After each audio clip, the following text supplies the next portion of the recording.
Uh, there you go. Something will probably pop up and ask you whether or not you're okay with that. I put that in there because I like to have that in place. But on that, Brandon, and especially since we just tapped the recording, can you feel comfortable talking a little bit about your progress there?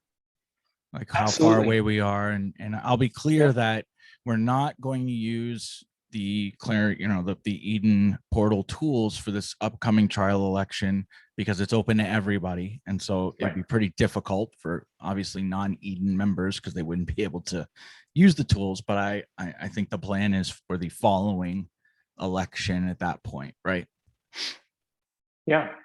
Absolutely. So, and I think we're looking at the following election being sometime in August. Is that right, Dominic? I think shortly thereafter, right? But Mhm. part of the edge that we're walking right now is we do have to have numbers, right? Because Yes. right Yeah. now, 100 people doesn't mean much when we're talking about EOS. I mean, I'd say right now, I don't think we deserve funding of a high amount. We don't represent a big enough piece or a statistically relevant piece of the Eden community at this point. However, Well, I think it's growing. the counterpoint to that is we ran a successful and thanks to a lot of the work you did, but a successful trial election with 64 participants, and it went very well. And right now there is a funding mechanism built into Eden OS. There are a few streams of income. Maybe it's not a huge treasury yet. Maybe we don't have those external inflows of capital that we're all hoping materialize at some point in the community. But this community is to a degree self-funded. And I would say that the best time to practice these things is when the stakes are maybe a little bit lower, if you will. For example. Oh, I understand. You're talking in terms of, say, having a formal Eden election sooner than later, because, yeah, and I agree with you. I think ultimately we want some numbers, but not as much funding quite yet. Because I think we want to see how that works. And it'd be good to test ourselves without, Absolutely. potentially millions of dollars in funding. If that were to get let loose, in August, are we really ready to handle that? There's a lot of other infrastructure this still takes to build to deal with something like Yes. that. Yes. And yeah, I'd love to actually dive into that if you Go guys ahead. want me to. So Please do. just a quick recap. So April 15th is really, I think, when most of the Clarianos team got together. And it was within about, if I recall correctly, about a month after that we had the chain-driven NFT member portal up and running in a form that looks a lot like what it is today. Since then, we've been doing a couple of things. It may look like there hasn't been a lot of progress in the front end, but we have, first of all, taken that work that we did very quickly, and we've refactored, we've stabilized the code base, and we've really focused on creating a solid launching pad for the next milestone that we're going to be aiming for, right? Number one is that member portal, but number two is elections. How can we, as quickly and efficiently as possible, enable elections on the platform? And so shortly after we established the equilibrium in the code base that we wanted to establish after our initial spike for membership, we began to really drill into, what aspects of elections are we going to have in Eden OS, the software, and what does this next milestone look like for us? And so we have spent the last few weeks really defining that. And you define and you refine, and then you ask the hard questions, and you define and you refine, and that's a process. We're really trying to hone in on what's the best way to implement this, and how can we be true to Dan's intent, because he's done a whole lot of thinking on this that we're still trying to come up to speed with, and making sure that we have that down, because we want to implement this right the first time. And I last week actually updated the Notion, the public wiki, which is in Notion. We have an Eden OS roadmap. Do you mind if I share my screen, Dominic? Not at all, Brandon. I think you should Okay, have the capabilities. I do. It looks Okay. like it. Yeah, Yes. I normally keep that open. Awesome. All right. So you should be able to see the EdenOS roadmap. Of course, we've got our caveats up here. But V1 was all about community formation, right?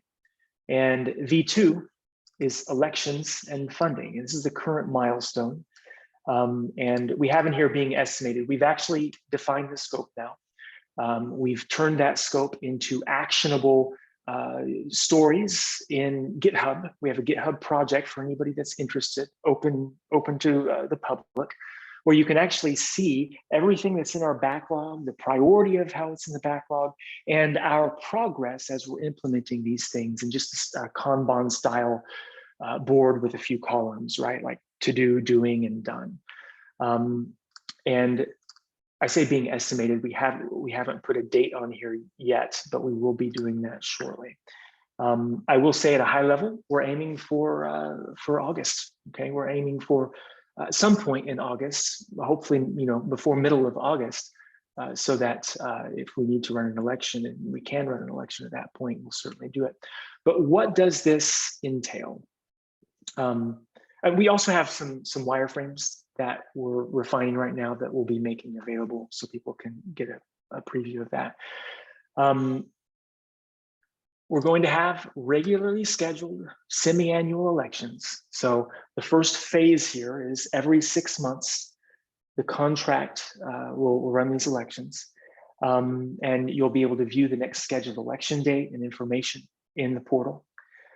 There will be a mechanism for members to RSVP for an upcoming election. So once an election is scheduled, I think it's something like a month before the election, the ability to register or to RSVP for that election opens up.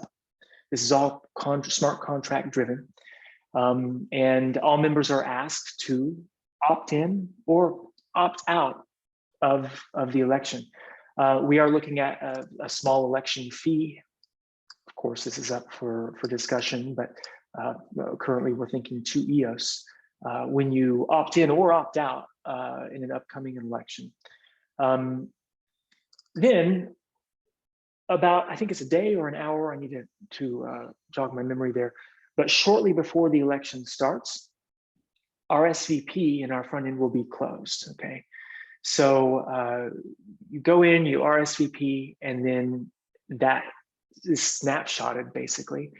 And the smart contract is going to use information from Bitcoin, where you have a lot of proof of work, like randomness, a lot of entropy that you can get from Bitcoin.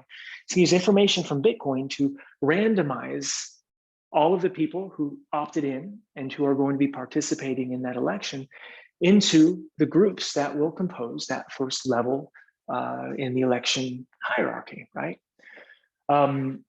And that will all get logged to the chain. Once that process is done, probably around an hour before the election, you'll be able to log into the portal and see your group, see who the other members are in your group, click on their profile, and if you need to reach out on Telegram or whatever, you've got their information there. And you're going to have the ability to, and look, let me preface this again, we're working agile, okay? So if we can deliver worthwhile functionality and cut scope in the meantime and get there faster, we will. So this one is something that is a little fuzzier, but we've done a proof of concept spike on it, and we think we can do it without becoming too coupled to a dependency on Zoom or other centralized services, including our own servers.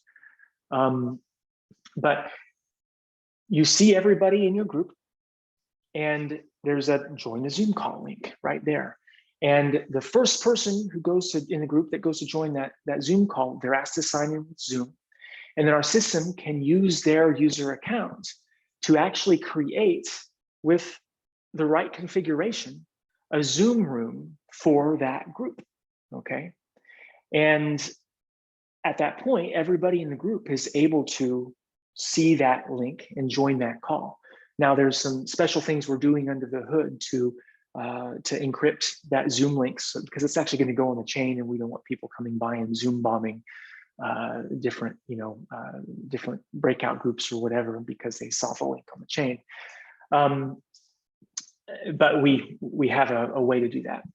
So the system would provide Zoom links for people to join during the election. So once the election timer starts for that group, on-chain voting can start as well. So imagine you got Zoom open in one window and you've got the Eden OS interface in another window.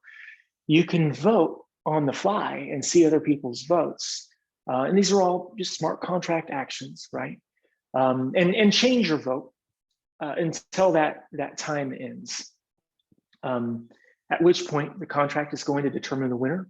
Those people become the next pool to be randomized using the entropy provided from Bitcoin, and the rinse and repeat, right, all the way up until you get to the top.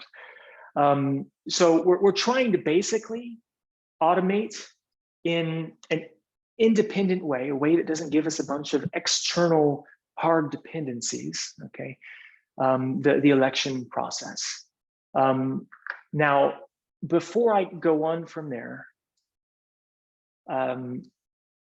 we'll get into budget and accounting in just a moment, but I'm just going to recap that, okay? Let me stop sharing the screen for just a moment. So you log in, you go to the election page, you see that there's an upcoming election, you see when registration is going to open. You're asked to RSVP either way, right? Whether you're going to attend or not. Everybody is urged to attend, but we understand that you're not always in, but everybody's not always going to be able to join every election, right? So there is an opt-out mechanism. That becomes the basis for the pool. The pool is randomized to prevent people from trying to game the system. And when it's time, an hour before the election starts, you log in, you see your group, you see a join with Zoom link, you join the call, you vote using the Eden OS UI, and the results are logged, and the election happens. Does that make sense? Look, guys, I've been in this, I've been steeped in this for a while, so I sometimes it's hard for me to come up to the surface and think, wait, they don't know what, I don't know what they don't know, but I'd love to clarify any of this for you.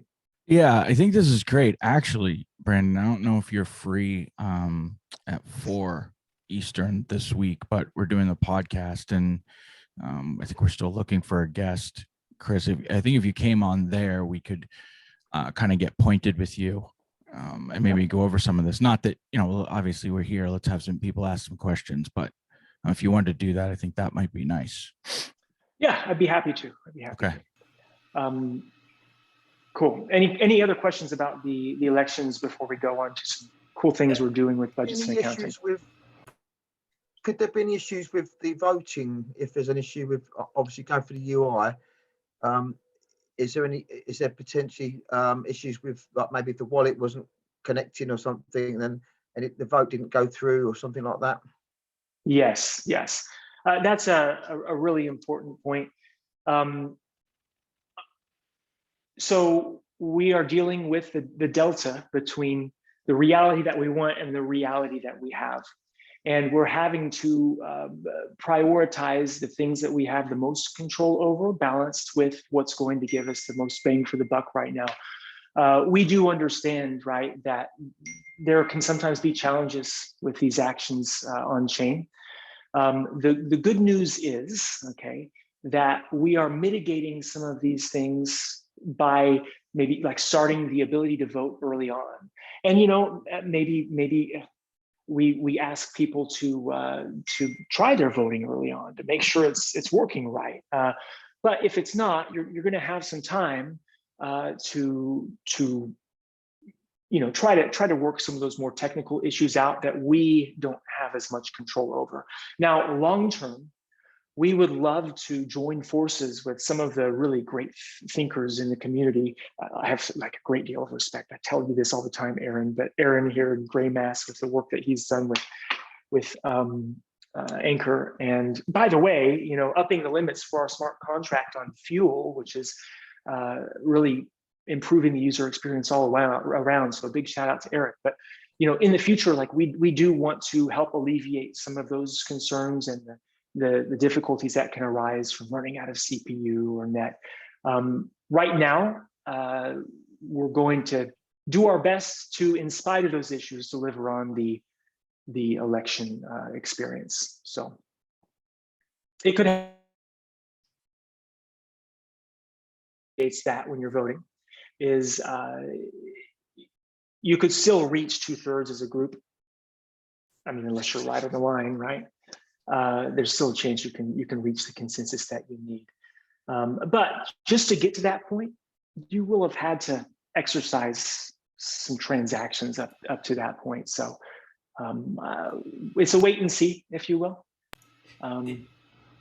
Is there a check? I'm just wondering if, so say people say they're going to sign, they opt in, and then and even if they get so far as like they're right there, and all of a sudden they don't show up, is there a way for the smart contract to do like an audit of who's actually there participating, so then the 2/3 plus 1 is scaled to the number of people there in the room? So right now we don't have a mechanism like that other than did you vote? Did you vote, right? Voting is participation, and I realize that's after the fact, but yeah, right now we don't have that mechanism. If that becomes a problem, we can increase the priority on that. And again, that's part of our process, right? Progress over perfection, and there's no pain like real pain. We try to address the real pain, and that's another, to the point we were discussing earlier, Dominic. It might be good for us to practice this on chain with a smaller group. I think no reason to wait until we have the perfectly large group to, unlock all the things. Definitely. Yeah, we're trying to balance those things, but of course, I think today, Kevin's contributions in the main Telegram channel are really about taking action, and I can very much understand that, but there is still somewhat of a balance there. Yeah. In terms of what we're building to kind of support that longer term. And then maybe what are the needs near term? Another interesting point that was brought up was, what's Eden's pitch, right? What's our actual pitch? I think there's a lot of value in that. And that's something that I'm putting something together to put out to Dan right now. But I mentioned this a long time ago. Within the first couple of weeks, I said, this wouldn't be the worst thing to just have a pitch deck for. Yeah. No, I think that'd be amazing. And you just, showcase initially projects. I mean, I think we're all aware of some low-hanging fruit, and we could do some community brainstorming or whatever, even if necessary, but quickly come up with, maybe half a dozen or so projects, talk about exactly what do you think the funding needs are, and that we could meet those and sort of set this example that Eden can be productive, right? Because what we're asking is it's really going to be about ROI, guys. Return on investment. I mean, at the end of the day, especially with the current community sentiment, if you read the room, so to speak, people don't care about principles right now. They just don't. Well, they're looking for action. They're looking for something to, happen. They are looking for action. They're looking for something to happen, but whether or not they care about principles, I don't think should be our guiding.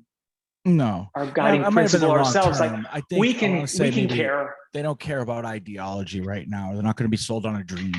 Yeah, right? That's that thing. It's early on. And I was part of that. I was on the worker proposal system committee for months. It was myself and Thomas Cox and Roman from Crypto Lions. I mean, it was tons of very active people in the community, smart people. But, we kind of had endless debates about starting a decentralized system in a decentralized manner. It just doesn't work. It's sort of like asking the universe to form from nothingness. You know, Sure. it's hard I- to conceptualize that. How do you do it? Someone's designated at some point. I want to caution us though, as a community, okay, on a couple of notes, okay. Number one, we've got to realize we are moving pretty fast. Yeah. Okay. And we need to be patient enough to wait a couple of months to see some of these things come to fruition. There's this scripture that always comes to mind to me. It says, do not despise the day of small beginnings. We're in a day of small beginnings right now. And you know what? The big bang of Eden that's going to come, if we think that's going to be reaching consensus in EOS, then we're thinking too small. The big bang of Eden is, this is a test. What we're doing here is a very early test. If this test is successful, it's going to reverberate, not through the EOS community, not through the blockchain community. It's going to reverberate through the world. What a better place but to test an incredible fractal hierarchical governance system like Eden, where there are stakes in a community that is heated around this debate, right? I was saying earlier to Josh and I, who's on this call, we were having a call earlier. We could go into a nursing home, sure, and try Eden with a deck of playing cards. And I'm sure that we might learn a couple of things, but I guarantee you when something's at stake, we're gonna get different results, right? And in EOS, we have that. And in fact, let me say for EOS, what is it that we're trying to achieve? If we think that, let's just take our vision back down to that level of thinking just about Eden in the EOS community, okay, which is really important. What are we trying to achieve here? Are we trying to unlock funding from the BPs? Are we trying to unlock funding from B1? Are we trying to unlock this great deal of funding from this external source that we view as that we're going to be at their, not that we would be at their whims, but like, or are we trying to revolutionize the ability to come to consensus in a system where we historically have not been successful in coming to consensus? Sure, we come to consensus all the time on the production of blocks and on the ordering of transactions, and that's amazing. But that happened in 2009 with the original Satoshi Nakamoto, okay? Right? And with a lot of the work that Dan did. But guys, there's all of this opportunity in EOS that we have left on the table for 3 years, okay, maybe more. We've, as a community, decided to burn however, I don't keep up with this stuff, like tens of millions to hundreds of millions of I don't know what it was, but because we just couldn't decide what to do with it, WTF, right. WTF. I'm not, it's great if we can unlock, but that's still like that. So broad, Brandon, I think is the issue. It's just so broad. Let me preach a little bit, okay?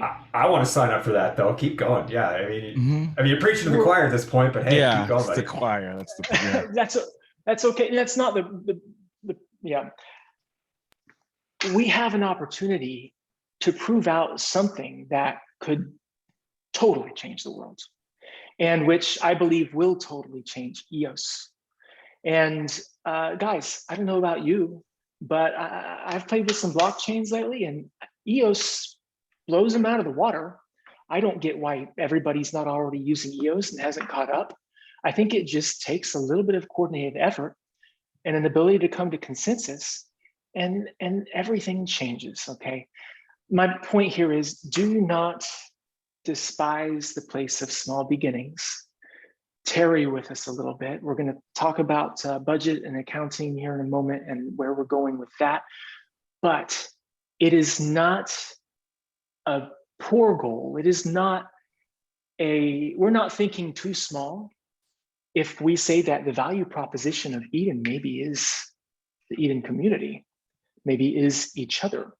What if Eden, in addition to unlocking funds, becomes such a productive social system where we have protected the membership, we've brought in the right people, right? We've really cared in bringing in, who has the DNA that we're trying to, you know, that philosophy, right? And now, well, we have everything we need to stand up the new DApp that we need to build, or the new wallet that we need to build, or the new, you know, EOS DID. But we're building a society, people, and a governance mechanism. And I think, I don't know about you, okay, I've been in the trenches for a while. I need to come up for air a little bit more. I need to, you know, I am freaking stoked. I am excited. It can get lost in the noise of Telegram. I have a hard time getting into Telegram because it's just so much is flying around. And if I did that, then I wouldn't have time to think. But we're on the verge. We're on the verge. Okay, I rest my first case.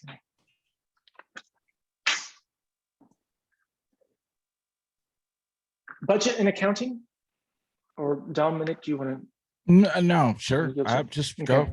go on, man. Let me share my screen. Tear it up. Any questions yet? Any questions? Tear it up. One more thing that I want to mention about Eden that we're doing, okay? And I was using this analogy earlier too. We are sort of building this thing with one arm tied behind our back. If you've read Dan's book, you've read about the importance of independence and how many of our ills as of late as a society is because we've become so dependent on, you know, platforms and the Amazons and the, you know, the single source, the Apple App Store, the Google Play Store, that we've not been anti-fragile, right? And so every time we talk about, well, we could do this in Eden, gosh, guys, if we weren't building on a blockchain, or even more, if we just decided that we wanted to have a server that has all these secrets that we protect with our own databases, we could be doing some incredible user experience stuff with Eden, and you know, it would. Anyway, my point is that with everything that we do, one of our goals is, will this prevent somebody else from taking Eden OS, our open source software, and spinning up their own front end for the same Genesis community? Like if we as the Clarion team are successful, people are going to take our code and spin up their own front ends and start iterating and innovating, and I don't know, put us out of business or whatever, right? That would be actually a really cool outcome, because it shows that we're doing something right. This is independent and it's not reliant on any one entity. Eden as a community shouldn't rely on the Eden OS or the Clarion team. That's not our desire, nor should, and I want to encourage you all, let me stop sharing again because I'm preaching again, but I want to encourage you all, don't ask, when you're thinking about what can I do for Eden, don't sit here and ask, is it okay for me to do this? Well, maybe I need to ask Dominic, maybe I need to ask Brandon, maybe I need to ask Dan. You don't need permission. You guys are the Eden community. Yeah. We are creating for you guys a means for coming to consensus, and through that consensus, a way to distribute funds with integrity and complete accountability into this system, and hopefully the rails upon which we can create a strong community. Yep. That's all. That's that, Brandon. I think it's an important point here. Eden OS versus Yes. Eden on EOS. Brandon works on a team that is building Eden OS that anybody can use, anybody can form a community with down the road. I'm helping the Eden OS team test the elections process. I'm also an Eden member, volunteering to help out, right? But I don't have any authority, zero, you know, any more than anybody else here. I'm just helping out. That's it. And we see ourselves as just community members who happen to be building the software to do this work. And so, you know, I was, Josh, I'm calling you out again, but you know, we just recently talking, incredible ideas for how to increase the, what am I trying to say? How to facilitate bringing new people into the community, and ways that can be done. And the message is, do it, build it. It doesn't have to be super fancy. If it's wildly successful and it can benefit from getting automated and maybe brought into this system, we can chat about building that into Eden OS system. But you guys are empowered to make this Genesis Eden community what you want it to be. You are the community. So that said, okay. The second part that I wanted to call out in this roadmap here, budget and accounting. So we've done elections, we have results. What's next, right?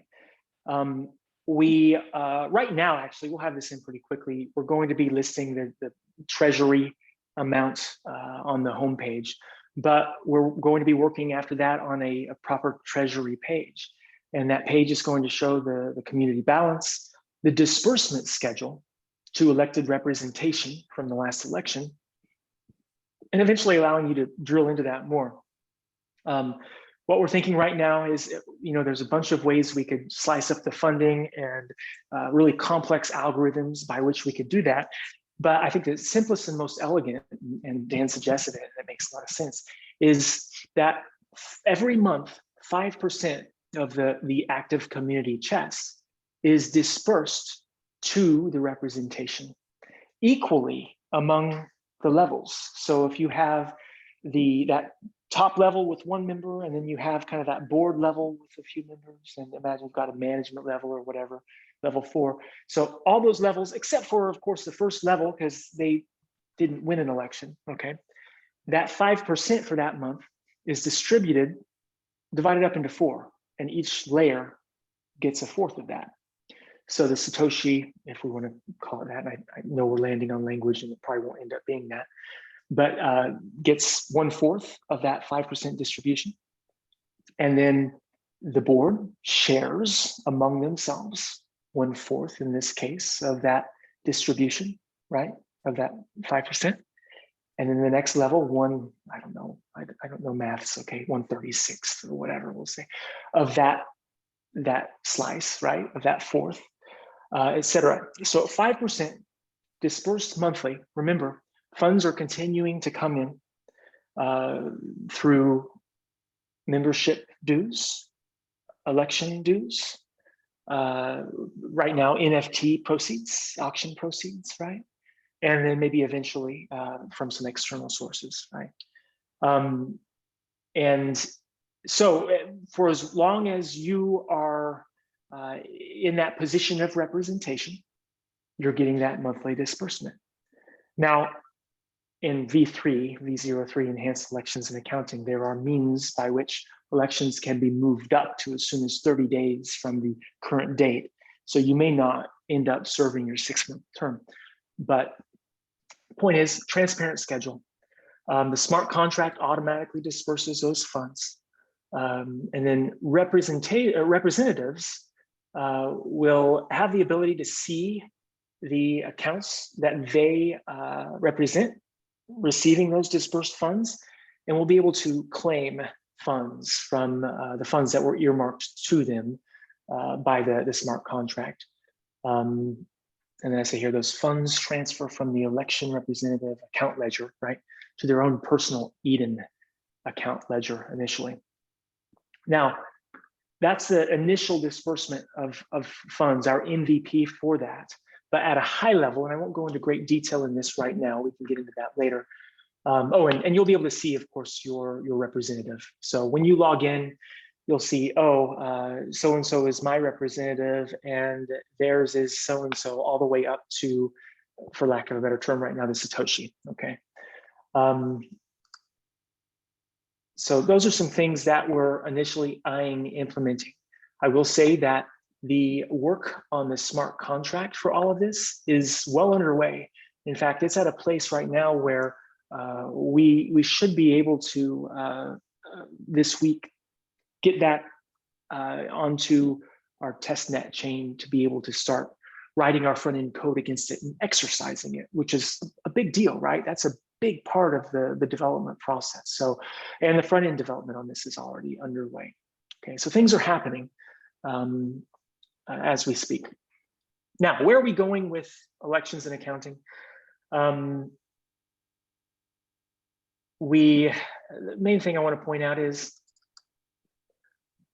we're going to have a lot of accountability and transparency in the system. And so there's obviously a treasury. Well, how do you know how that treasury came about? Well, you should be able to see publicly on the site a ledger of all of the inflows and outflows from that treasury. Inflows being membership dues or auction proceeds, outflows being, or donations, right? Outflows being disbursements to representation. So imagine a ledger like your bank account, okay, of credits and debits. Every member has their own ledger of credits and debits. It's a blockchain, guys. It's public. Elected members also have access to their representative account credit and debit ledgers, okay? Ledger, not to be confused with a blockchain. We're not talking about a blockchain. We're talking about an account listing like your bank account website. And this is cool, okay? So funds can be transferred internally among members and from representative accounts to other members.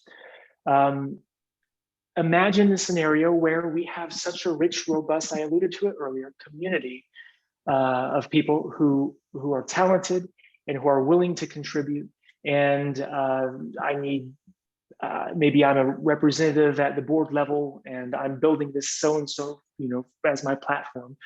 And I need design services. And I know that, Mel, for instance, is a really good designer in the EOS community. I could pay him directly from my representative account, add my description to that, and he gets the funds in his personal EOS account, or Eden account rather, I'm sorry. And you see everything in the open, how the funds are flowing in Eden.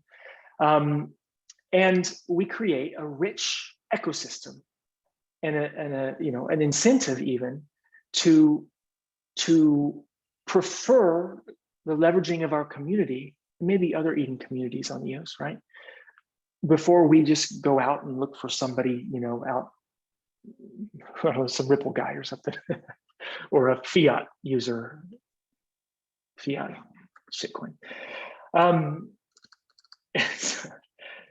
But there's this concept, right, that you can also withdraw outside of the contract. So if you've got funds, your representative, and you withdraw funds to your personal Eden account, and maybe you do need to pay somebody outside of the community, you can do that. But we may implement an excise or a tariff on funds that leave our community to incentivize the strengthening of the community. Those would go, maybe if it's 5%, I don't know yet, right? But those would go back into the community treasury, and we strengthen and enrich the community. This is V 0.3. As I say above, as we get farther out, the looking glass gets a little bit fuzzier, okay? And all of this is subject to change, although I would say V02 here, what we're working on now, is pretty well defined, and we're planning on implementing as pretty much as is. And you guys can come in and read the rest of this. Yeah, Brandon, I love you, man, but It's a lot. I know. Format, it's not really for this. That's great though. I mean, I'm sure everybody wants to talk about it, and we should organize for Thursday to definitely go through this with you. And now that everybody's heard about it, and starting to see what's going on, please ask some questions. We can direct those. But we could also potentially do this on Saturday, Chris. I mean, what do you think about that? I mean, this is kind of the perfect topic for that. Yes. Absolutely. I could listen to Brandon talk all day, and there's a lot of good stuff to talk about. So yeah, Saturday's an option too, Brandon, whatever your schedule permits. Yeah. Yeah. Let's give you a formal thing where we can really, and then that way people can know they can look right there and they can get that presentation. So thank you. I mean, anybody questions on this stuff? Or, I mean, I don't think we have anybody new. Let's ask that. Is there anybody not an Eden member yet that would like an opportunity to kind of introduce themselves to those of us who are here? Just feel free to hop on the mic. We promise to be nice. Yeah. There'll be no heckling. No heckling.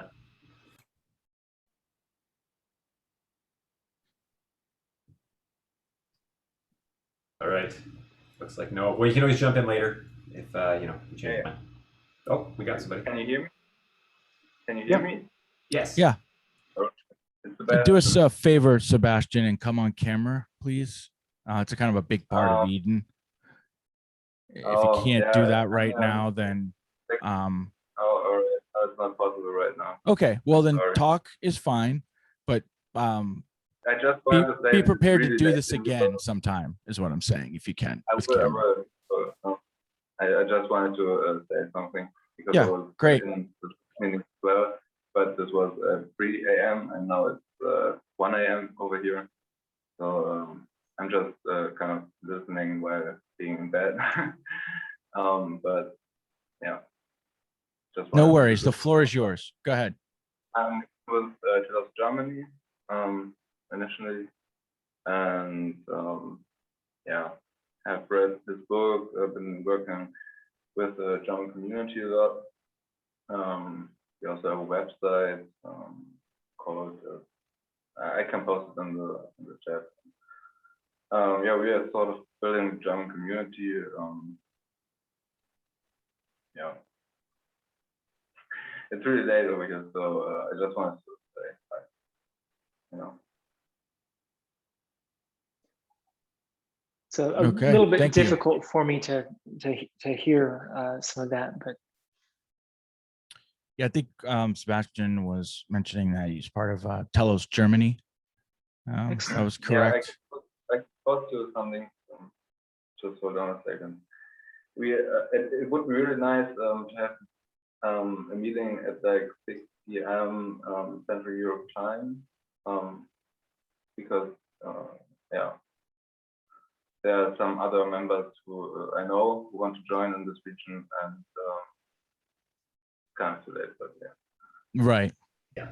Well, the We're gonna do timing's different difficult. times. I think we're and going to do different times, Adon. We're going to start attempting at least some early morning ones to catch. We are, So, yeah, but I more. think people have to remember too, and this is something that I don't know. I feel like a lot of this gets diluted very quickly, and part of it's probably because we don't have as much comms up, but we can't do everything at once, right? And so what we're encouraging at this point is if you are part of a foreign language community and you're bilingual, that's amazing. And we really hope that you're going to join this starting group of Eden.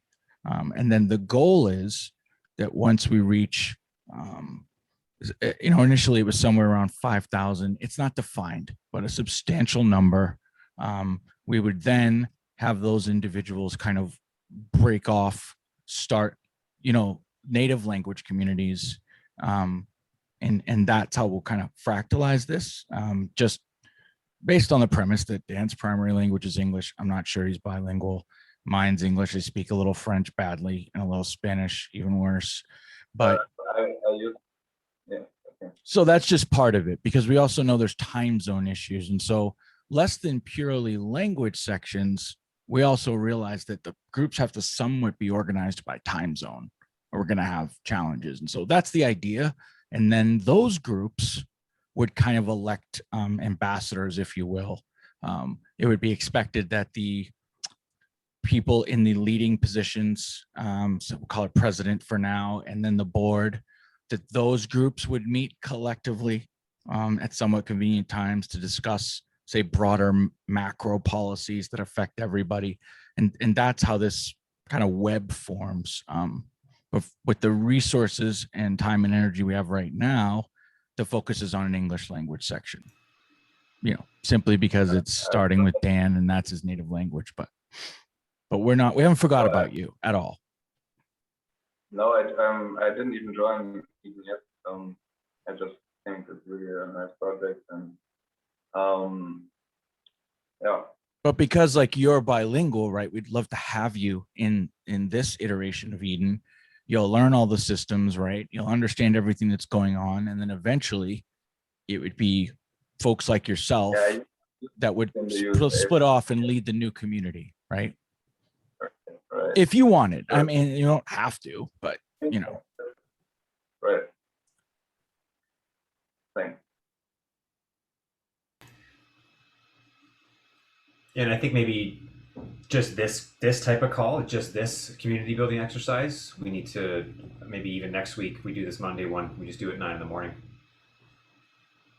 We'll figure it out whatever time works. Yeah, we to could us, certainly but alternate them. I mean, and We should, let's yeah. also probably a good time. Please, other folks. I don't really want to run all of these. Chris is doing it too for now, but he probably doesn't really want to run all of these. You know, we were trying to set examples of formats and do two things. One, test the formats, see if people like them, but then two, hopefully inspire others to maybe take on the template, other members, and or if any of you would like to volunteer, you know, if anybody wants to, for example, help co-host this on Mondays with Chris, I would gladly step down, offer you my position to do that. If you want to start up another one, that's probably even better. I'm at a different time, you know, and we'll collaborate, we'll help and support. I mean, it's pretty simple, but hey, if there's any part of it you want some advice on, we'll gladly give it. And that's kind of the idea, you know. I actually really enjoy these. To be fair, I mean, I don't. Sure, me too. It's fairly time consuming, but I find this quite invigorating to get a chance to talk to. And I know you do too. But I do generally, too. yeah. If anybody else wants to do more, and you want me to hop on to an early morning one Yeah, too, but there's a lot of other stuff to do, and also, you know, I don't want, you know, nobody needs to Sleep. hear me that much. Nobody needs to sleep, hear, though. you know, I want all the voices in, you know, that's what this is about. So just putting that out there, reach out if you feel a little bit like, I don't know, like you just not sure how to kind of put yourself out there. Gladly do that. We'll gladly post your stuff everywhere and, you know, support you in that way. Again, join the first few if you just want, you know, some co-hosts to, you know, help you get things off the ground. But, you know, please consider, you know, doing different types of content like this. Because I think it helps a lot. Speaking of other voices, anybody else have anything they want to say?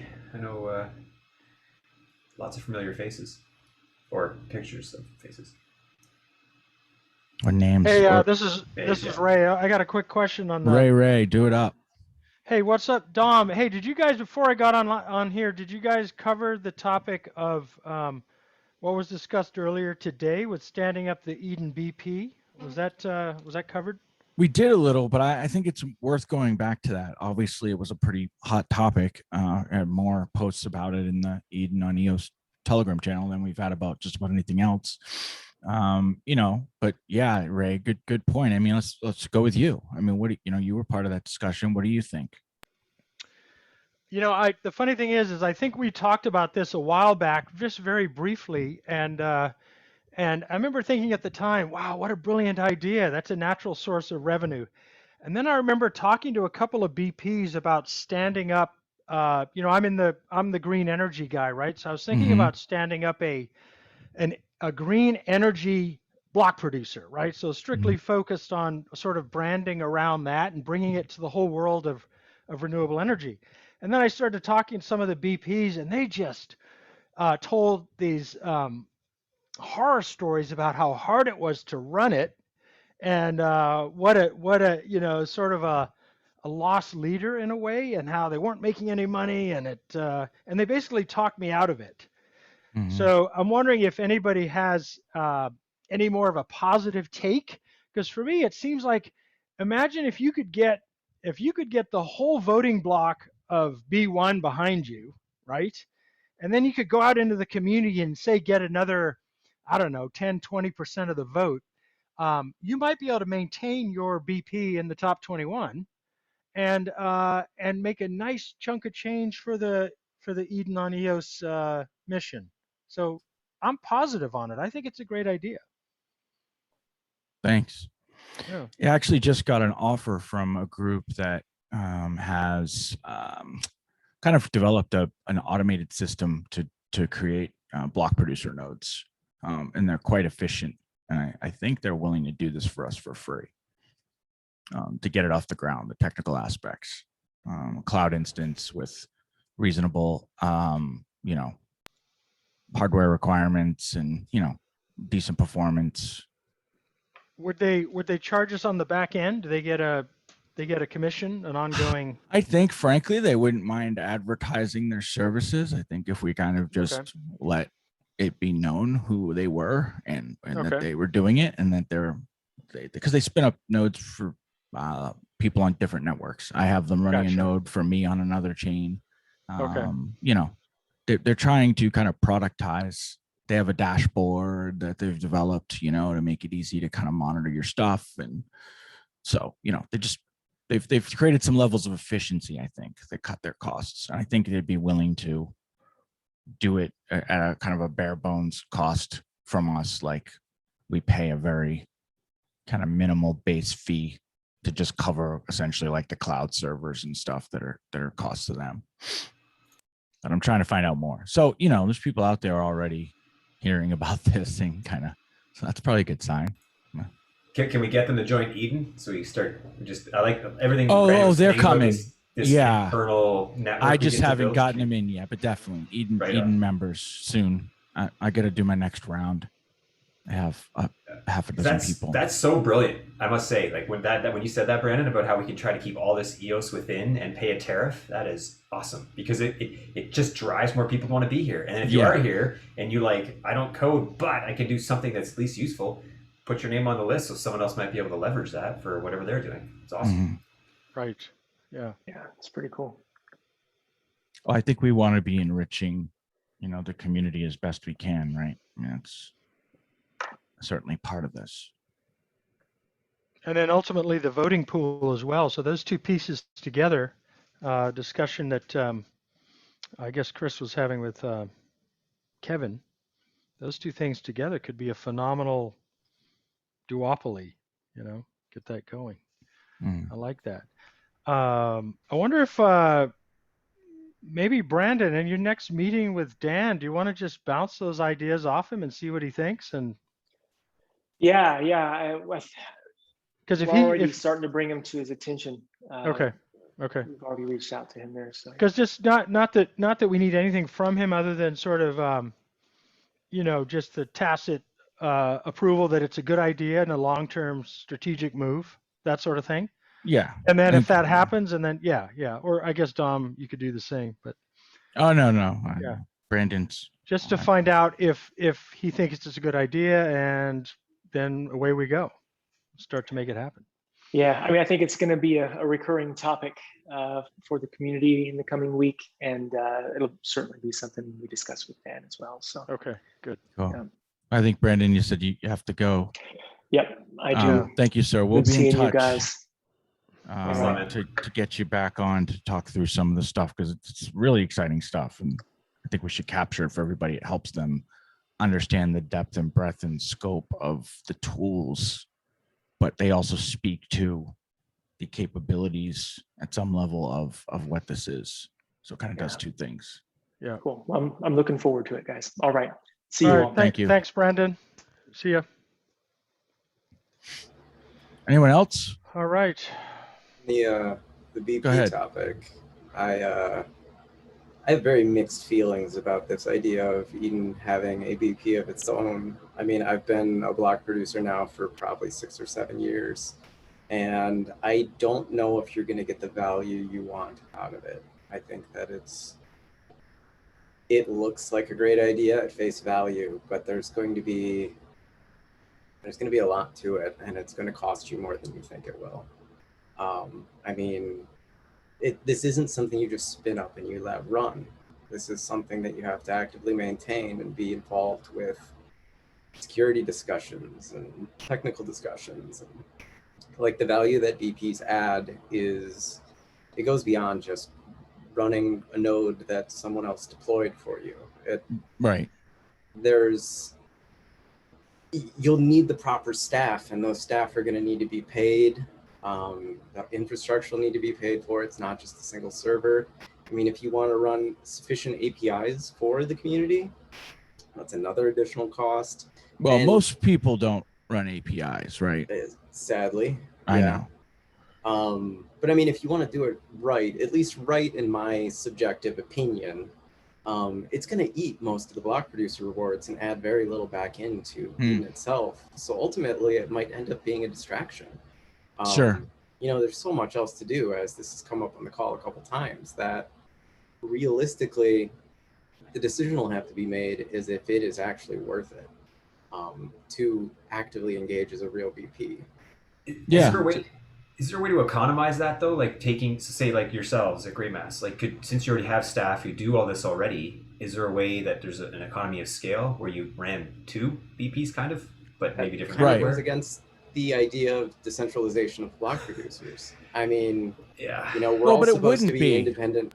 If you were only entities. running it technically, Aaron, and there was another group of people who were Eh. handling the multi-sig and Not particularly, because if you are the one in charge of the node, the hardware, the one that's running the software, you can manipulate consensus. right. There was a big fiasco in Telos about that a while back, about one BP technical team having access to 2 BPs nodes. Right. And there was suspensions and drama and concerns about all of that. Sure. I get that.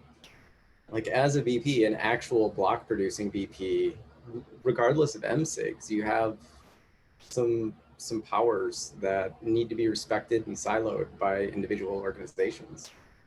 Yeah, I mean, you need 24/7 coverage, right? In Yeah, case there's a problem, someone has to be available to deal with the node. I mean, if it's security issues or, I mean, I know that, that happens a lot, right?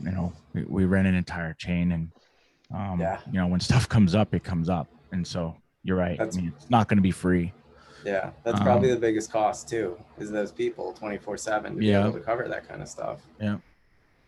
And you're right. It's a distraction too. I mean, I love the discussion. I'm not in favor of it at all. Actually, I do think it's a total distraction, but I'm only one voice. I'm just working on what I'm working on. But on the other hand, Aaron, I thought Kevin was from that background. So why would he propose it? I don't know. Doesn't he have fairly a depth of experience in it like you do? Yeah, I mean, he was to Yoast some New degree. York, but he doesn't, not as technical. No, well, But no he would one's be as, familiar no with one's the as technical costs. as Aaron, but Well, you know. They had a CTO that did the technical yeah. aspects. Yeah. So And maybe it was just floating the idea as a possibility of like this organization having a technical team that could run it. Right. And he was I don't throwing know. out something actionable too. Right? Yeah. That was the And idea. it's a way for Block 1 to step in and show like they're doing something to support. I mean, that's a pretty easy thing for them to now vote for us to see. Where, I mean, Right. maybe that's not all of it, but could be part of it, just perception-wise. Yeah. I was very unencouraged by Dan's comment, though, in EOS Gov that the excuse they were giving him is the idea that funding Yeah. Eden might lead to monies going to Yeah, people not happy in with sanctioned countries. Like, that. Not happy with that. I've never heard of that. That sounds like a total cop out. I mean, Yeah. somebody mentioned that in the chat. I think they were kind of right. Like that. I mean, what that would be like, you donate to the American Red Cross and they happen to help an organization, Yeah. in a sanctioned country and that goes backward to the donors. No, it doesn't. That's not my understanding of how the compliance works in that scenario. I don't think they would be Right. exposed. Right. And they have the lawyers. I mean, they maybe can make that argument, but I've never heard that. Well, no, but especially as massive holders of Bitcoin and formerly Ethereum, why was that not a problem then? Right. So yeah, that rubbed me the wrong way. That really did. That's not boding well if that's the actual excuse. But I've been an advocate for self-funding from the beginning. I've tried to always think of this from the perspective of there won't be any B1 participation, there won't be any block producer rewards, there won't be any inflation, and there won't be any distribution of RAM fees, that we would have to bootstrap this by putting forth productive business plan, essentially, as a community that says, here's why, here's the ROI, and then attract, not just whales, but anybody, the community. So it sounds like a proxy then is the lower hanging fruit on this discussion of Eden forming Could be. a BP. Okay, now sounds like a proxy is easier. Do they can they generate much? How's that work for generating revenue? They vote for BPs that provide kickbacks and then they don't give that back to the token holders. Is that how that Yeah, works? I don't know. Somebody else definitely. I'm not much. That's up on right. proxies. What you can do, Chris, is you can adjust the amount of ROI you give to your pool holders. So if you stand up a pool and you've got a bunch of members that all join your pool, you can set the level of token ROI that you issue back. So you could give the pool member an option to take the full amount, or donate a portion of it back, or donate the full amount of their ROI back to the Eden community. So I think it gives you a lot of flexibility in that revenue model. And it looks like if Brandon's setting up a whole accounting system, you probably could just plug that into the Eden OS accounting system. And then that way you're automating that whole process. And of course, Aaron could speak to this a lot better than I can, but it would seem to me that if you had that pool architecture set up, that it would dovetail in nicely with Eden OS, I think. I think so. Yeah. I mean, assuming that's the account you're using, right? Because that Eden OS will be connected to that specific EOS account. So you'd have to have your money in there, I guess, or your tokens, if you will, that you were planning on staking to this proxy, right? Yeah. Yeah. That's, I don't know. Aaron, you were going to say something?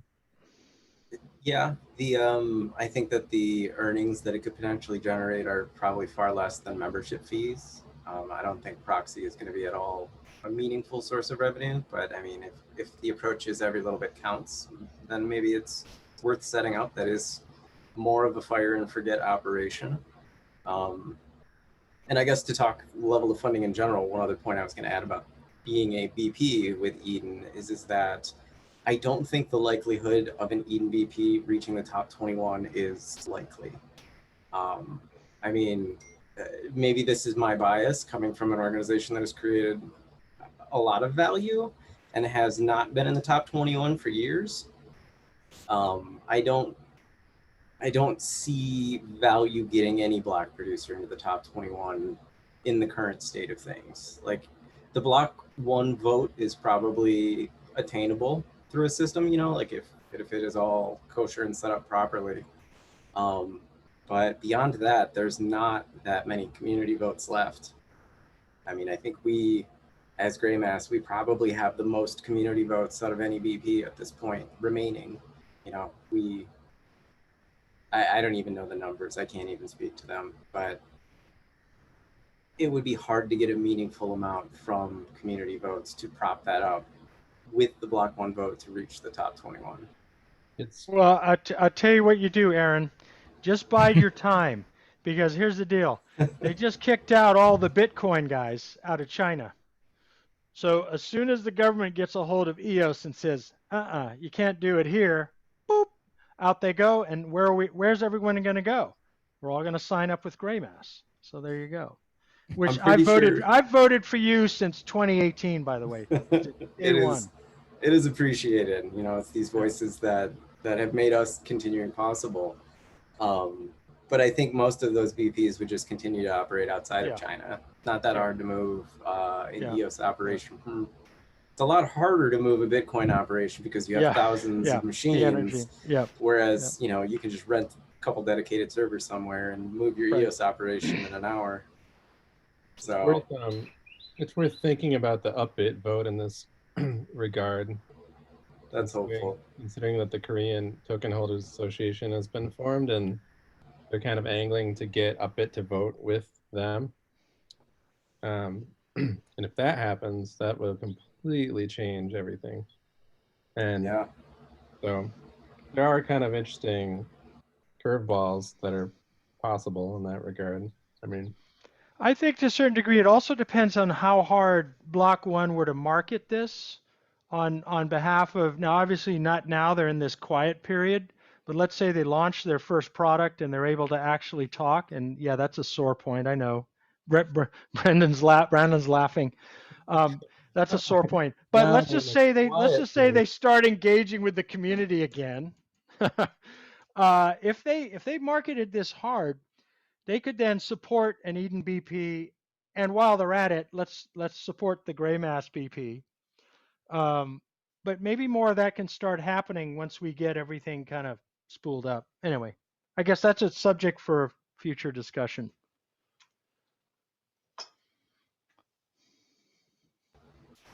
That's a good Be question from interesting. Josh, actually. That's a good question. Aaron, do you see the question in chat? Yeah, I was just leaning into my monitor to read it. For the sake of the recording here, I can read it. Aaron, can you be, or are you already, a liaison between Eden and the other underappreciated BPs, recruiting BPs to join the Eden Alliance? Potentially. I know that there are a lot of BPs that are aware of it and talking of it, but I think a lot of BPs in our situation and the ones that are kind of doing similar things to us, because we're not alone out there. There are a lot of value-adding BPs that are not in the top 21. Our focus is spread across many chains right now, and it's hard to pull their attention away from things that are actively like keeping them afloat right now. I'm sure you've seen messages from some of the other BPs talking about how some of these other EOSIO networks have helped keep our organizations afloat, like during some of the rough times in, 2018, 2019. So yeah, I can try to raise some awareness with some of them as well, but I think that they're looking to keep the lights on, and the things that trying to pull them into this might be difficult. I'm not the best diplomat. I could certainly try, but I've got Sadeep of Crypto Alliance, 70% there, he says. And I've been meaning to reach out to EOS Dublin because they seem like they'd be natural fits. But yeah, there's a lot of teams. We've got EOS Costa Rica, Edgar, on board, and so there's you guys, EOS Detroit, handful of others. Node One. Yep. Yeah. Yeah. So it's kind of like already starting to build. Yeah, there's already good teams, and there can be more. I think there's been some other things that have slowed some of that discussion down, but I think that's something that's hurting us right now. That we need to have a lot more communication with the block producers. Yeah, I agree. I have no idea what they think right now, except for the Yeah. select few that I talk to behind the scenes, and they're mostly in a waiting pattern. Just kind of, they don't see anything yet enough to help them decide if they want to support this. But I think what Aaron just described is pretty much the size of it. Like they've been trying to keep the lights on, and they've been putting a lot of energy into all these other different EOSIO chains. And this kind of came out of the blue for most people. And yeah, asking them to like shift their focus and priorities to this kind of like unproven, relatively radical arrangement when they're finally just starting to stabilize the stop the bleeding and have some success. It's like it's a big set. It's a hard sell. Yeah. And it didn't help to have a plunging token price. It's hard to have liquidity and make moves if you're Aaron and you're counting on some real, up at, wow, man, when we were at 12, 13, 14, I thought, man, I'm going to go work for Aaron. And then I called him when the token went back down to 6, and he said, no way. I'm just kidding. But yeah, it's a rough time, these poor guys. So anyway, Aaron, we're listening to you carefully when you say being a BP is not as easy as all that. So yeah. And I think, I don't know that I've ever really talked about Eden and kind of my hopes and dreams for it, but I think if this program is successful enough that some of the organizations like Greymass and like these other BPs that are, we're not actually we are block producers right now in name, but we're not producing blocks. We're just kind of here on the sidelines without the like executive authority the top 21 have. I think if there were ways that this system was successful enough that we could get more funding by not being a block producer and focusing all of our effort on the value add, you know, through grants, through these systems essentially, then these organizations wouldn't be VPs on all of these chains. They would be working on these technologies and adding value and bringing the value of the entire ecosystem up.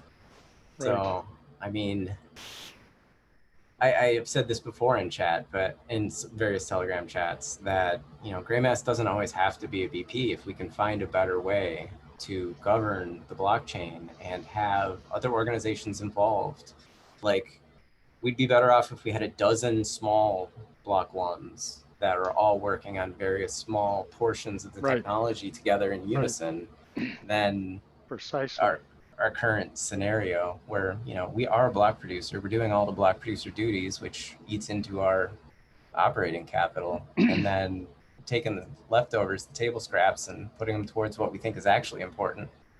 You know, for us, that's user experience and onboarding. So I'm hopeful we'll get there. You know, I'm hopeful that Eden's going to create this process of governance that will be able to decide what's important for the community, or at least for a segment of the community, and then push that forward with kind of a unified voice. Yep. Well said. That's exactly right. I do agree, though, with the idea of having an initial plan at this stage that is tangible, that block producers and anyone else, depending on what the approach is, right? If you're trying to ask VPs to release RAM fees, well, then that's kind of block producers and EOS token holders, whichever, you know, group, you know, customer profile you're targeting. You know, right now, I think they want to see something tangible. People are not, they're just too burnt out to invest in ideas, in a sense, like ideologies, you know. Well, that's one of the reasons why I was very excited to see Chris and Ernan with their EOS starter and the Pomelo. Those are two really interesting initiatives. I think that those have a lot of promise, and I've also started the straw man of a group to start promoting. Since I'm very much a small business entrepreneur, I've started 5 companies in my life and been part of several more. And one of the things that I'd love to see is EOS as a global currency. So one of my new kind of, one of the bees in my bonnet right now is to figure out a way to start laying the groundwork to build on what they did in Venezuela and what Bitcoin has been able to do down in El Salvador, which is, you know, really looking at the business aspect of this. I know this is more of an Eden-oriented group, which is more of a governance and philosophy group. But what I've also trying to get going on a parallel track would be, how do we start getting the world to think of EOS as a currency? And as a partner, which I've been marketing now out to the world informally, which is, you know, Bitcoin, if Bitcoin's a store of value like gold bullion, EOS is the daily transactional currency that you can use in conjunction with that, right? So rather than scraping off bits of your gold bullion to pay for a Starbucks, let's go ahead and use our EOS. So that's another thing that I'm going to start making a little bit of headway. I do have other projects I'm working on, so I'm not doing it full time, but I'd like to start thinking about EOS as a global currency as well. Yeah, but I think that's another example, Ray, is like, once you guys, you know, whomever, and you get some people participating in that group, which is great. But, you know, if right now, imagine if you could present something, you know, we could put it on a video that shows that if you know, someone puts in 100,000 EOS, here's the plan, here's how it gets deployed, here's the expected ROI, meaning here's the potential impact on token value over time, because, hey, We're going to be increasing the velocity of money. That's one aspect of it. By it being Right. used a lot, there's going to be greater demand. People are going to want to convert the local currencies into it because it's better. And if you flesh that out, and I think that's what Kevin was kind of getting at too, a little bit. We're lacking detail right now, and as you know from having to get companies funded, Yeah. serious people don't fund ideas. They fund, something Actionable, tangible. Yeah. Shovel-ready plans. Mhm. Yeah. Yeah. So like with Yeah. EOS Starter and all of those folks, Chris, I know you're a little bit a part of that. It's like if you guys came forth and said, listen, this is exactly what would happen with 100,000 EOS, and here's the structure. Here's how that's going to return money back to the Eden organization. And here's how it's going to, improve the value, the profile. There's a lot of ways you increase value, right? It's not always that there's a direct effect on token price, Kevin. but if you were to be able to say, well, Hello? you know what, our projects are going to expose, 10 million Let me people to just EOS. let me just wrap up this Zoom. Ray, I'm on you're- this Zoom. You're Let me just wrap this you're up. live. Can you mute? Yeah. He turned his camera off. Almost. I think you did it. Sorry, guys. I took a phone call. I forgot to mute you. Yeah, it's All good. Yeah, I have to run because I've been delaying this phone call already. yeah. So, Go ahead, man. But hey, thanks. Sorry about that. Thanks for listening, worries. and I'll see you guys on the next one. Thanks for All coming, Ray. Bye bye. So anyway, I think that's the type of thing that sounds like people are looking for. Yeah, and it's coming together, like you say. Mhm. It's. I know when I did my first interview on all this stuff with Brandon Lovejoy here, and I got way off into the save the world politics Mhm. thing, right? And you know that's not going to be effective. We need to be way more just tangible. Let's work on EOS, and like you say, ROI right now should be ROI within EOS. Bulk of the and it's- community, they don't care about Eden becoming a government structure for anything else, frankly. Even if Right they now, did, right now. even if they did, it's still, you can't measure it. It's way too ethereal. It's Right. it's not a SMART goal for sure. Because how do you measure that, right? Especially imagine Chinese block producers, for example, or, they're not, they don't expect Eden to become the consensus model for their government. Right. Like just probably we not. don't even on want the to radar. suggest it. In fact, that would be probably a detriment to our acceptance. And we're also dealing with something that needs to be a universal language. And the universal language of finance is certainly something that everyone speaks. Right. That makes it a little easier to communicate. Yeah. Well, yeah, and you nailed it for EOS Starter. I mean, our focus is to tangibly build stuff with ROIs. Right. Otherwise, no one's going to invest in the projects because that's the funding. That's the mechanism. People invest in projects. They get tokens. There's a reward mechanism, and it's based on tangibility and actual stuff, not just ideas. To go the other way, though, we already have that too, and we shouldn't,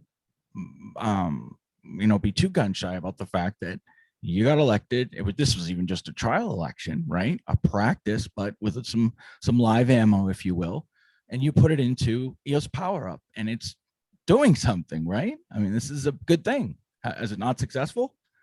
I mean, let's speak a little bit to that. I mean, how's that going, right? Yeah, well, absolutely. It's been like he's on the call. We got so John. maybe Yeah. you jump on, But talk to everybody. What did you guys do? How did that go down? How did that work? 'Cause it'll give insight into how bigger sums of money will get deployed. So how did that all work? The first step was recognizing we needed an MSIG to probably receive the funds and set that up properly because it wasn't well defined at all how that could go. So that was step one, and now it's just going to be a standard, I assume. As Brandon was saying, it's going to be way more hard coded, so it simplifies all that. So we have a process. We have a nice process, and a sense of and being accountable, deliberately accountable from the start. Right, that was we have accountability, so people know. Yeah, Great. And then we knew what we were going to do, so we delivered on. So it was like John went to work and he did the Telegram bot is done. It's up and running, and there might be a couple bugs here and there, but it's totally running. And we sent some money did go to Greymass, so we did give 100 EOS to Greymass as a donation to them based on the feedback from everybody during that whole election process. And then and that was because of Sharif from EOS Dublin. We should give him props because he also then donated to the EOS Power Up account that helps fund the free power ups from John's service. And then the last bit is just the Discord bot, and that was lower priority. I mean, we focused on what was most important, and more people in EOS tend to use Telegram. So Discord's coming still, and the goal is to wrap that up before the next trial election. So by July 17th, we will do a final debrief wrap up. I'll make sure it's kind of a closure on the term. Send a debrief and note to everybody, just summarize what happened, and we've committed to the goal. We achieved everything. Thank you very much. On to the next election. Yeah, and that's great, because the other thing I don't think we've talked about enough, because we're getting this ask about what's the purpose, and I think we do need to better define that. Should be basically, we need an elevator pitch, like it or not. I mean, every member should be able to say what Eden is fairly easily in a few sentences. Well, we're an organization that is, deploying resources to improve the accessibility of the EOS mainnet blockchain for users, and deploying capital to grow and build applications and parts of the infrastructure, whatever it is. And that was sloppy, but you get my point. I don't think we have that right now either, so that's a little difficult. If it's to change the governance structures of the world, right? Businesses fail when they don't have clarity. It's a great book on this subject, but if you don't know what you're trying to do, and you can't easily explain it, and everybody who's working on it doesn't understand it, you're rowing in different directions, and you're just confusing as shit to the outside world. We're all insiders, so we can start speaking a certain language and understand one another. But when you're talking to somebody who, and never mind foreign language, but just say somebody outside who doesn't know anything about it, they don't know all this stuff. So it should be easy for them to understand. Yep, 100%. And we're getting there. I mean, this is iteration, and by participating in a lot of these discussions in Telegram, which can be exhausting, but it's certainly beneficial to flush out ideas. And then for a lot of the lurkers, it flushes out their ideas too. So, we'll get there. And I think Kevin Rose, when he came in today, asked some really good questions, and I think there was a lot of value that came out of that. And especially nice to see, kind of, assuming he's a representative of Block One, sort of. It's nice to see kind of where they're at, where he's at might be a reflection of where Block One's at. So that's, I think, useful too. There's somewhat. I mean, today we saw Kevin Rose, the EOS token holder, for sure, right? Yeah. And nothing to do with his position in Block One, but there's only so much that we separate, right? I'm sure he's saying similar things internally if the topic comes up, but I mean, just knowing Kevin for a long time, and I know other people here know him well too, and I've known him for over 3 years. He really wants this to happen bad. So just know that. I don't know, for any of you listening to Kevin and reading the chat today, he wants this to work. There's a lot of us who worked hard early on, and we're very disappointed at the way governance rolled out. Deployment of resources, all of that. We feel like, we're this incredible resource that just is not being used. People just don't know. They're using inferior blockchain products, essentially. Yeah, and he pointed out some good things too. He pushed the question of, Eden as a governance tool. Like how, he really was pushing that point, because that is like one of these sort of ethereal, like what does it really mean to be a governance thing, right? That's different.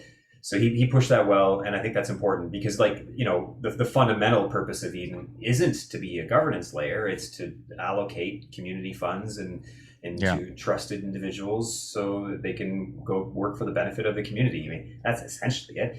Can you then leverage that? I mean, that's where part of my response is yes, fundamentally that's right, but it doesn't have, I mean, that's layer one. Layer two can be, what else can we do with that trust? If we have this trust of individuals and we're trusting them with funds to build stuff for EOS, okay, awesome, but we can do more with that. And that's where I think the governance comes in, which is hard to define because it's not really the fundamental role. So that almost has to be crafted and invented later. And what can happen, there's lots of opportunity, but it's, I think, a secondary byproduct that will come down the road. I don't think that the word governance is particularly confusing personally, but I also studied political science, and like one of the most basic definitions of government is who gets what, where, when, and how. And that's precisely what Eden is engaged in. So you're talking about like a groups of people deciding on how to allocate resources. That's government. That's like one of the most basic possible conceptions of government. So Yeah, but then I think the ambiguity comes in when it's like, when especially for Kevin, when it starts like encroaching on the role of the block producers, which is also governance, but of a different, Yeah. kind. And And there has been some talk about, how that could work, using this process to select block producers and all that stuff. But that's such a far off like idea that it's not even worth discussing right now. We haven't even taken our first steps, let alone, there's no point in discussing like how a completely unproven idea could like take over the role of something that's working well enough. Right. maybe his thing was more. I kind of took it as that he was sort of fleshing out the pitch piece, like when you were saying, Dominic, we need to be able to, people need to explain what the purpose of this is confidently in a couple sentences. And I think that's maybe part of it too, where some people are focusing on this governance piece with this. It's true, it is governance, but it's elusive and difficult to describe perhaps, where if you just say we're picking people to allocate money on the community money for community goods, don't even use the word governance, that probably has a greater appeal to the masses. And Yeah. That is really the ask right now, right? I think a way to separate these two things is they both are governed. They're both forms of government. Like block producers are governing the blockchain itself. They are the ones that enforce consensus. Whereas what Eden is trying to build, and some of these other systems to some degree, is we're trying to govern the ecosystem. Originally, I think those two ideas were one and the same. I know when I came into EOS during Genesis, that was my impression, was that block producers were going to govern the blockchain as well as govern the ecosystem. And that didn't turn out, that's not how the things have turned out. That's not where we're at today. The block producers literally govern consensus, and nobody is governing the ecosystem. Whether, that means the allocation of resources or the defining of standards or the creation of value and propping things up. So this system, I think, could be described as, this is governance for the ecosystem that is EOS. It is not the blockchain itself, but everything around it that makes it all work. it's too bad more BPs didn't have that view, because if they did, then it would be a lot easier to justify that 0.25% inflation towards Eden, because then you could say, okay, that is, the BPs accept this, and then you've kind of, go ahead, Eden, take exactly what you just said, Aaron, take some of that funds and run with it. All the Genesis BPs did have that point of view, more or less. Just they all got voted out. So yeah, the vast majority of them did. Yeah. Well, and let's say there was also a lot of other kind of rando changes. I love DAM, but I was a little disappointed when suddenly it just came up that like the worker proposal system was trashed. I think that was his initiative, and maybe he just, I know he had his reasons, but a few of us worked really long and hard on that and never had a chance to even test what we came up with. And what we came up with was very incremental and very conservative, because we were trying to read the environment at the time. And unfortunately, obviously I was part of it, but I think it was going to work very well. It was very much in the DNA to guard against exploitation, which of course you don't know until you test it. But, there were a lot of pretty smart people in there, and a lot of discussion of game theory and all this other crazy shit, and so that was a shame, and so there's been some of that. I mean, it's very exploratory. I think we forget that too sometimes, right? We're at the edge of things here in a lot of ways. The edge is, chaotic, if you will. Messy. Yeah. Right. The edge of a very dull knife.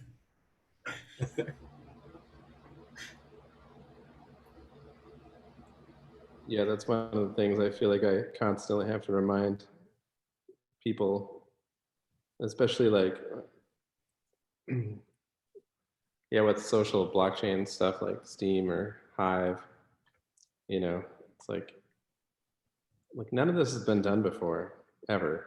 Mm-mm.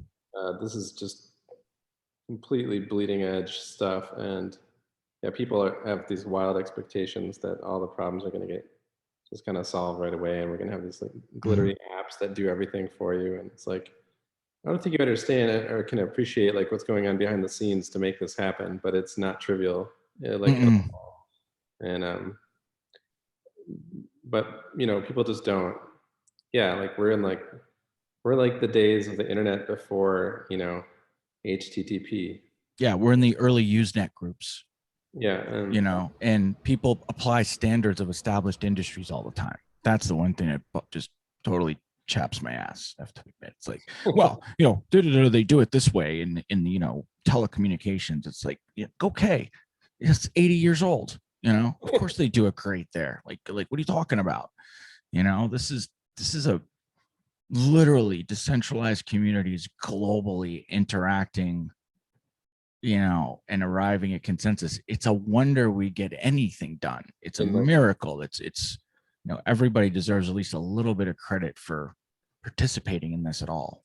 it operates You at know? 24/7. It never sleeps, and it's all Nope. happening in real time. Mm-hmm. And once it's up and running, Exposed, it's, right? It's all, and everything you can't hide. horribly you know? transparent, and Yeah. Transparency's a bitch. You know, I mean, we all want it. I'm for it. We're all here, but it comes with its own downsides too. You know, so I don't know. there's a good skit there somewhere. I think we could put together. Yeah, probably. But in that sense, I just think managing expectations is always, you know, important. Yeah.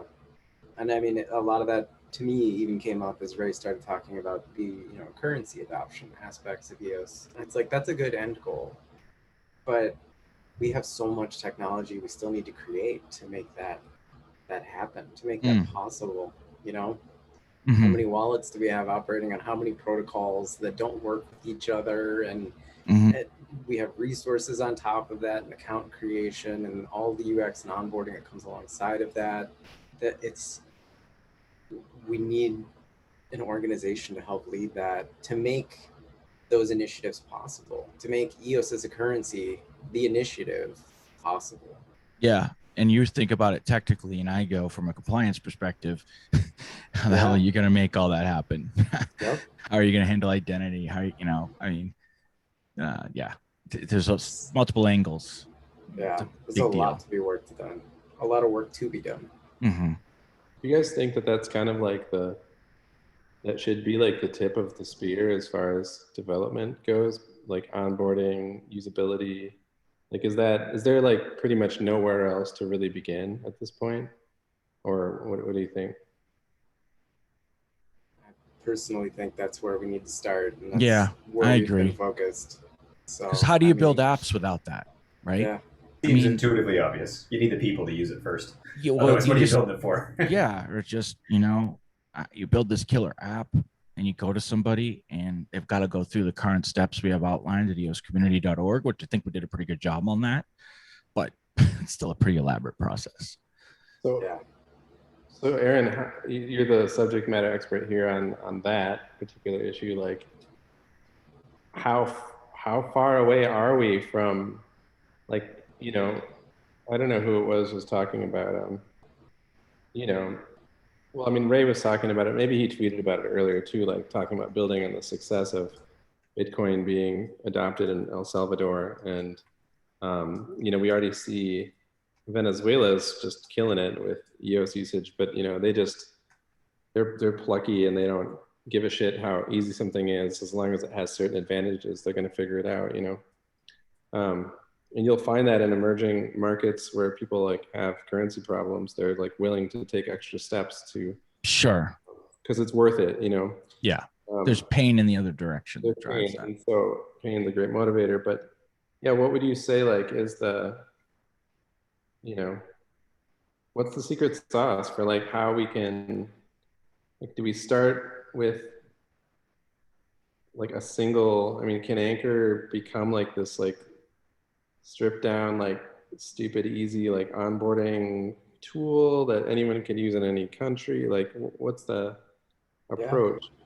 I mean, that's the direction we're going. I don't know how familiar you are with our mobile side of things, but it's I love about it. as stripped down as it gets. Mhm. And you can create an account, and basically all you have to do is pick a username, and we handle the rest for you. Um, I do think that that is the first and most important part of the equation. And I'm obviously biased because this is what we're working on. Um, but you need to be able to get, you're sitting with someone and you want them to interact with you with this currency. You need them to be able to get set up and no steps, like as easy as possible, especially if they live in a place where it's easy to use PayPal or Venmo or whatever their regional currency app is. Yeah, if there's other options, you're in trouble. But I Yeah. don't think, Aaron, it's not I guess self-indulgent or self-serving for you to focus on that. That's consensus from the people that I know. Usability is everything. We have to abstract away the blockchain layer, guys. No one knows how the internet works. They don't need to know how this works either. It's a specialized database, as one of the ways that a technical person that I know used to call it. She's like, why are we leading with this? Mhm. And we're only leading with it because of Bitcoin's popularity as this insane investment, right? And so blockchains become this like buzzword associated with Bitcoin and and so forth. But it's terrible marketing for the industry, I think. You don't want people going down the rabbit hole, right? We're the early, the curve, the wave, I always forget what it's called, but we're at that innovator stage, not even early adopters. We're yet to get to the early adopters. They don't need to go down the rabbit hole of blockchain and decentralized finance and all of that stuff. They're not going to want to. It's going to be about, how does this improve my life right now? And when I can turn to somebody and go, dude, if you open a savings account with this, Challenger Bank, you're going to get 8% interest, because they've used some DeFi pool, mechanism in the back end to generate enough returns to offer 8% in a money market account or whatever. Or you can send money anywhere in the world and it costs you a penny. Whatever. It's when you can say that, that you'll have mass adoption. So what's the sweet spot between cloud wallet and key, custodial and non-custodial? Like, is there some like easy hybrid? I don't mean to use the word easy, but is there some like elegant in between? I think you talked about this with Rodrigo on a podcast, but that was like 8 months ago or something. Like, curious where your head's at. I think ideally, like when we were talking about Usenet and like internet in the 90s and all that, you had to download specific software, have an account, call a phone number, connect in, do all of these steps to get involved in this community. And that's kind of where we are right now. Now, if you think about it, when you buy a computer, you like click a button on it and you're on the internet. Yep. That's how easy it is. It's because those protocols are part of those devices now. And I think our end goal is to be that. The end goal, I think, even for us, is for Anchor not to be a thing, but for the ideas that Anchor implements to be a part of your operating system and a part of your computer. Like, so that way you just interact with the blockchain and it's there for you, just like your browser's there for you. And sure, you can switch browsers right now. Like you might prefer Firefox or Opera or, one of these other things that you then download using the built-in browser to meet your preference. Yeah, the base stuff's there to get you to something else. But I think you're also, go ahead, sorry. No, I was just gonna say that's kind of, I think, where that easy middle ground is in the future. But right now it requires, you need to download that thing just like you needed to download the thing in the 90s to connect to Usenet. Right. Just trying to go the cloud wallet approach where you're logging in with your socials and email password stuff it's not the future. It's an insecure way to make things easy right now. All right, you might be able to change behavior in certain ways. Again, but the value has to be there, right? Because another way that this does happen is, I mean, Bitcoin's a great example. How many people during a Bitcoin bull market get off their ass and figure out how to buy Bitcoin, right? And 2 years ago, that was one thing. And then a year ago, it was another thing, and now you're looking at like Coinbase and some of these other, whatever, not even Robinhood, right? Investor apps and Square. It's super easy, but still, it takes a process for people to go through it. But that then becomes the motivating thing. So there is, sort of the killer app can help drag people into the funnel as well. Yeah. But it makes perfect sense, Aaron, that the more, the user experience is improved, the more likely the killer app is to catch on as well. Yeah. So they are both, but that's it, right? So this is, I think, my approach to this right now is, it's like, write that up. We as a community from Eden want to fund this. We're going to put 100,000 EOS into Greymass. Here's our 6-month plan with that money. Here's the expected outcomes. Here are the like little tranches along the way of meeting specific goals, whatever. Here's this other project, here's this other project, whatever it is. But having maybe a few of those to kind of demonstrate how this looks, that's part of what I think Kevin was getting at, and saying, why doesn't Dan just appoint those people for now and let them start showing what this can do, I guess, serve as examples. Right. That's one way. I mean, the other way is we are working our way there. And that's why I wanted to point out Chris's example, which I think is maybe getting a little overlooked. One of the things to say back to Kevin was, well, in the last election, it's small potatoes maybe, but took 1,000 EOS, put it in the EOS power up. It's awesome. It worked. We have a success. We got 2,000 EOS coming in our next election. 100 for the board, if you will, which depending on the number of people in the election will be probably 4 to 5, maybe 6 if we get a huge amount of people. And then 10 EOS to everyone who's elected in the first round. Well, that's going to be a different experiment, but we're going to get outcomes, and that's just Dan funding it. I know they're working on other ways, so I mean, there are successes, and probably we'll have some more here shortly. And I know when you were just talking about writing it up, that's something I'm actively working on too, is trying to create a cohesive vision towards adoption. Right. With some of the stuff we're talking about right now and plenty more, because that's the kind of thing that I think people need to be talking about during the Eden elections. There's right now during these kind of trial elections, we have this very limited scope of things that could be, put on the table and run with. But we need kind of this smattering of political issues, essentially, put political issues in quotes, as maybe account creation is one of our political issues, or resource management is another one, or marketing of some kind, whatever they may be. So that way people can debate those ideas, debate the solutions to those ideas, and kind of run on those platforms. Right. That's, how those people are going to help kind of shape the future of all of this. I've gone back and forth personally. I don't think I'm going to even try to be elected in the process, because I'm kind of on both sides of the fence. I think I could do pretty well if I were to try and promote our ideas and be like, hey, fund us. But as kind of this first trial election shows, there's kind of a stigma against that, and running to fund yourself is a little weird.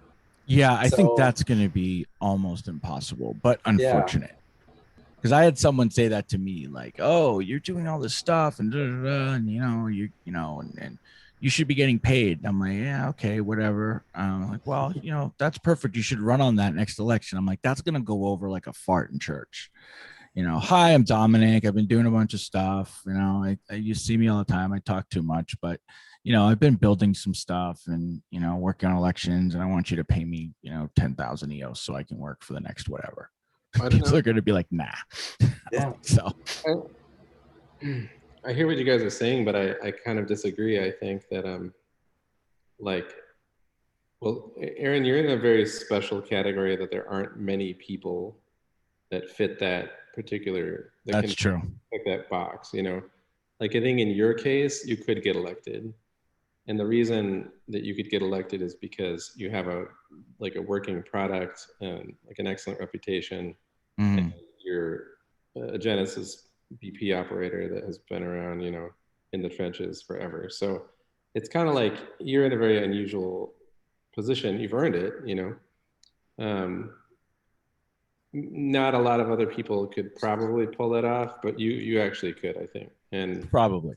and I don't think it would look bad at all. I think people would be like, wow, here's a great instance where like merit won, you know, like now, you know, politically there could be, you know,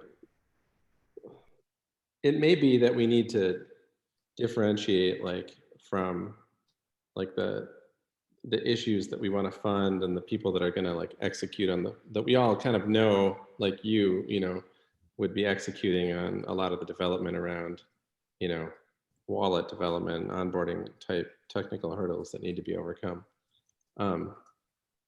That's like an area where I feel like we haven't really discussed, or if we have, I haven't been around for the discussions, is like, I almost feel like there needs to be like a parallel process of putting items for consideration like on a board somewhere. Yeah, Everyone- we've started that. There's at least a forum post, but you know, we need to be pointing to that. And to your point, Brandon, we need to define our sources of truth better and educating everybody on what they are, right? Like, where do you go to find X? Where do you go to find out what's going on? Where do you go to get information about elections? Where do you go to find out about funding, you know, projects that need funding, you know, that we need to define that for everyone. Right. And it can't just be like, I mean, And raise awareness.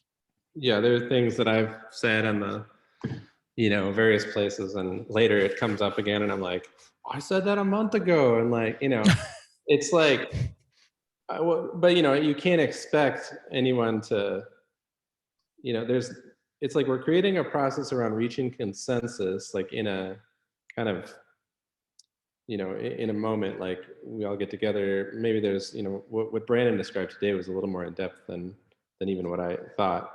But like, I think there needs to be a process in place that is maybe even more than just a forum, or if it's just a forum, then it has to be like a members only forum that has, you know, and I know we have members only boards, but it's just really clunky, and like there's no agreement that like, hey, this is where all members should be putting their, like Dominic, you can go on there and say, hey, let's start talking about what we want to like consider during the next election. Mm-hmm. You know, like I'll get it out there, but like until there's even like a consensus or a wide agreement about that should happen, and that should happen in some particular format, then it's just going to be random people shooting off random ideas in random, you know, places, like wherever they feel motivated in the moment. So it's like Eden OS is being crystallized to facilitate the process, but what like happens prior to that to like inform the process, I guess, is what, you know, like it's like there needs to be, we probably need to give more thought to like how to inform the process, you know. I think the calls like this will do it, you know, frequent calls, but there's got to be a better way than just Sure, or something more efficient. Yeah. And that's the thing, you know, maybe did this need to be built, you know, to some degree. I think you can make a discussion that it would have been better if more was built before it was kind of unleashed, but we are where we are. I think people who are going to enter an election with and the intention to actually build something, if they're smart about it, they're probably going to want to talk about it in advance of the election. like, because you want to kind of let people, you are gonna campaign. I mean, I get this is supposed to kind of eliminate politics, but that's not really gonna happen. And I don't think it's a goal necessarily anyway in and of itself, because you want to campaign on what you're doing, and if anything, that'll facilitate the first round to be faster. Because like, oh yeah, okay, I know what you're doing. That you don't have to spend as much time on your pitch because you've done a great job of explaining it in advance. That'll be on the people, definitely. And I'll say one of the changes, for anybody who hasn't heard about it yet, but we are definitely going to have a process for you that's going to be, I think at this point, 24 hours in advance, where you need to designate whether or not you're going to put yourself up for election or not, because we're going to make sure we don't get clumping. So what'll happen now in the new process is, let's say we have 100 people, it's an easy number, and 20 people put themselves forward. We're going to randomly assign that group first, 2 to a group. If there were 10 groups, just say, and then the other 80 people will get randomly assigned to those 10 groups thereafter. So we'll still end up with 10 groups of 10 in that instance, but there'll be 2 people going for election and 8 voters in This that is model. actually a Chris Barnes idea from that we brought up in a call with Dan, and he was like, "That's a good idea." Yeah. So. But that's definitely being implemented. And there's your John Williamson. I got to give credit where it's due. It actually wasn't mine. It was John Williamson, who's also a Eden member. That's right. John was on that call too. That's right. Yeah. He brought it up, I think, at an earlier call, and then it got brought forward to that. Yeah. But this does speak to a little bit that having Dan designated for now to make changes, for those of you who've been around decentralized communities, if we've got to vote on every one of those things right now, I got to say, I quit right now. I'm not going to be a part of that bullshit. It's going to take forever. I'm sorry. You got to just deal with some people initially that you trust to get it done. You're going to have to trust Dan for a little while. We will get to the point where he will get elected out. Everybody who's talked to him knows that that's what he wants. The dude does not want to run this thing at all. Yeah. But he needs to at first because of his, reputation, if you will. Well, he's just, I mean, he's got people around him that can provide like pushback if he suggests. Yeah. Something. It's not like he's just operating in a vacuum. He isn't. No, not at all. And not at all. Yeah, I don't understand this philosophy of like total horizontalism. Like, yeah, I can't. Fucking plagued me my whole life. Like, just like, you could get somebody on a like, I used to work on ships. You could get somebody on a ship that's like just convinced that they know better than like somebody that's been out there for like 30 years. Right. Like, I don't think we should do that at all. Like, who the fuck are you? Like, sit down. Like, you know. Right. Let's put it to a decentralized vote. Yeah. Let's somehow sit down and have a consensus process. Like while we're approaching this iceberg and like. Yeah. Right. Yeah. Oh, I think we should turn left. Oh, I think we should turn right. Oh, hold on. Like, how do you feel? Like. Let's assemble a vote. Somebody just grab the wheel and turn the goddamn boat, like yeah.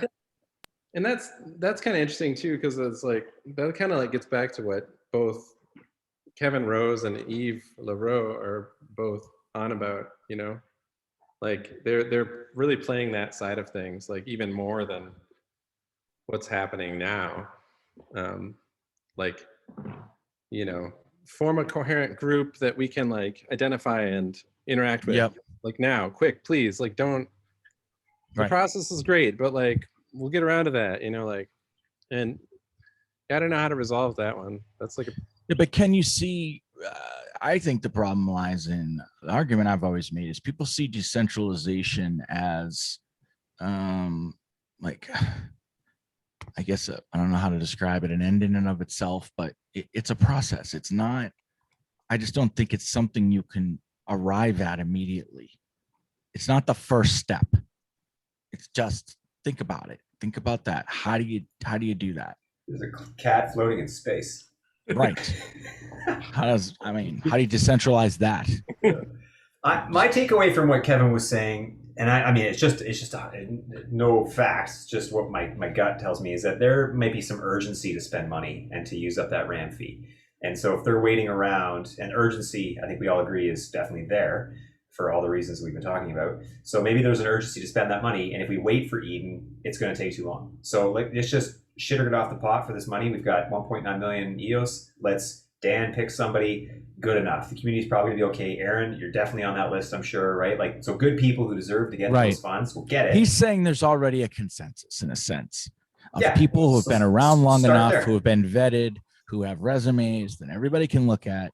Yeah. Dan's a wise enough individual to take a look at, grab a group of those people and say, okay, it's And going just to be kick it off. right. and It's then- gonna be and then- and then we Aaron revert. and da. Yeah. And this is what we're going to do. And here's our plan. Aaron's It's not gonna, forever, you know, right? It's right. this isn't for indefinite. It's all those people in EOS Gov are gonna be like, oh no, we can't do that. Okay, fine. It won't Grab- be forever, but at Mhm. least now let's friggin' do something with this money. Let's obviously it's gonna help EOS. It just and then and I think he was even mentioned 400K.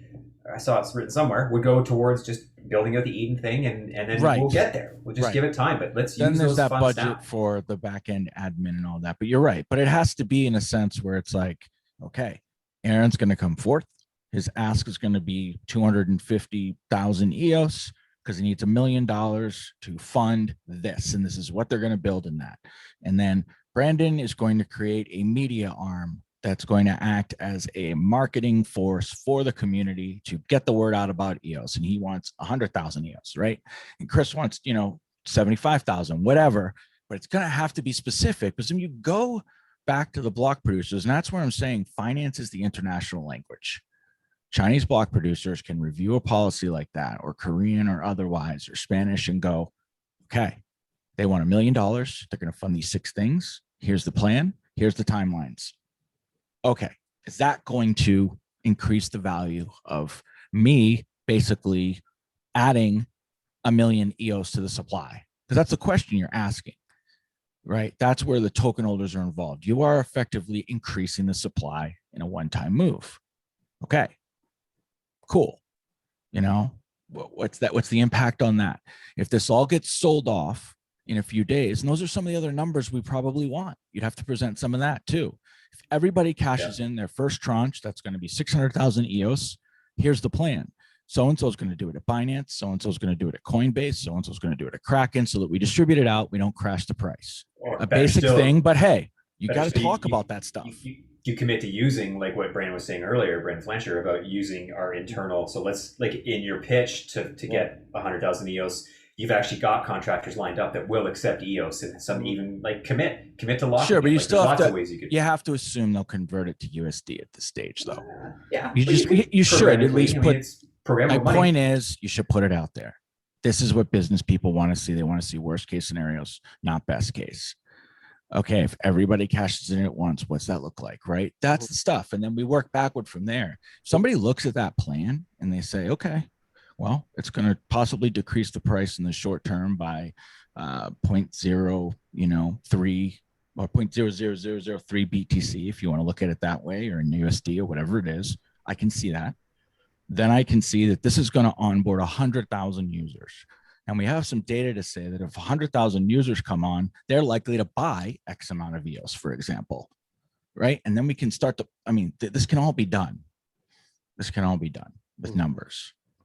The cool thing about EOS, and I'm not a numbers guy, but just like, and so tell me if I'm fucking batshit crazy here, but I mean, there's so much daily volume in EOS, and there's so much churn that Yes. I almost feel like a percent and a quarter or whatever that inflation we're talking about, like, isn't even gonna hardly make a dent. Like, even if, No, it probably won't, but it depends on the amount we're talking about. Yeah. If we were to say we want all the RAM fees, which is like 2.5 million EOS or something like that, that could be different.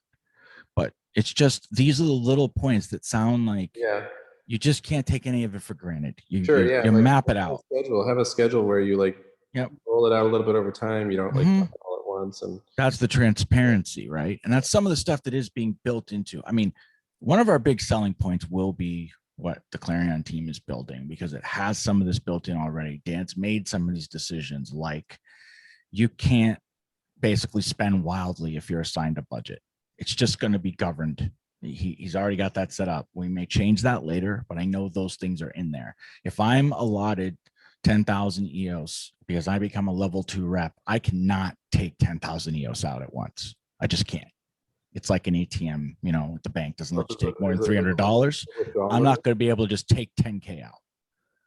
Yeah. It's budgets, and you got to put them forth, and you got to put in basically tickets essentially to say I'm spending 1,000 EOS. It's effectively a request because I'm going to pay Gray Mass to do this.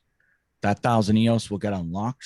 I'm likely to need at least one other signature to do that. Yeah, I was gonna say, what's the process for unlocking it then? Like the people below it that sent you there, like have to sign off? Well, I don't think that's super finalized yet. Sure. So I don't want to speak too much to it, but I know that it's going to exist. Cool. So that's in there, right? The idea that we have to have processes to manage bad actors, and to some degree we may have to just create some inefficiencies on purpose to do that. Because you could say that's inefficient, right? If I need to make a $10,000 or 10,000 EOS transaction, and it would be better if I could give all that money to Gray Mass up front, say, because they got to hire 4 or 5 devs and they have to pay them now. But that might take me 3 weeks to do under the system. That's going to be a part of the trade-off. Maybe it's going to take 2 more weeks for Gray Mass to onboard all those devs. But is it worth it? You know, to me, avoiding putting 10K in my account, sending it to Coinbase, right?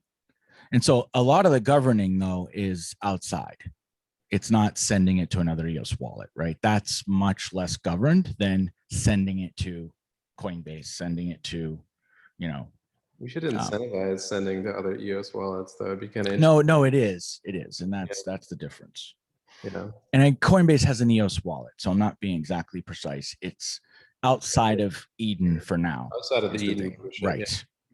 Yeah, like I liked what Brandon was saying for sure. Like, and that's something that Dan talked about in his book, or maybe he just talked about it in person. But like the idea of like if you're building an actual physical community, Yeah, that's in his book.